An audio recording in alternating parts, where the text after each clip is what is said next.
سلامونه دوستانو، په دې هیله چې ټول به راته روغ او جوړ په لومړي سر خو ټولو افغانانو ته د سترې بریا مبارکي وایم. افغان اتلانو په دویمه تمریناتي ورځنۍ لوبه کې متحده عربي امارات ته ستره ماتې ورکړه.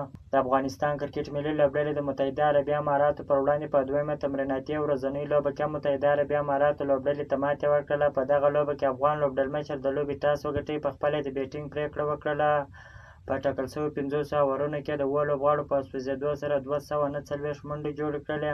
په دغه لوبه کې افغان توپوهونکو ډېره خوندوره په زړه پورې توپوهنه وکړله. د افغانستان لوبډلې په ګډه شرف الدین اشرف په 41 توپونو باندې 63 منډې جوړې کړلې. بهیر شاه محبوب په 85 بالونو باندې 62 منډې جوړې کړلې، او دا رقم رحمت شاه زرمتي په 41 توپونو باندې 32 منډې جوړې کړلې.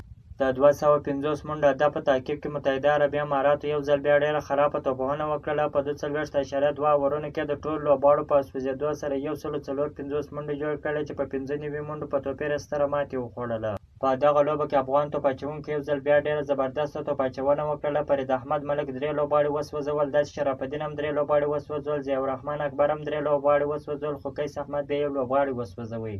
افغانستان او متحده عربي امارات ترمنځ 2 تمریناتي ورځنۍ سیالۍ پای ته ورسېدلې، چې افغان لوبډلې دواړو لوبې وګټلې. افغان او متحده عربي اماراتو په 3 شلاوریزه لومړۍ لوبه د جمعې په ورځ ترسره کیږي. که مو چیرې دغه ویډیو خوښ شوې ده، په چینل کې نوي یاست نو حتما مې چینل هم درسره سبسکرایب کړئ. که مو د فیسبوک پیج تر اوسه نه یې فالو کړی نو حتما مې فیسبوک پیج هم درسره فالو کړئ. تر بلې ویډیو پورې د الله په امان.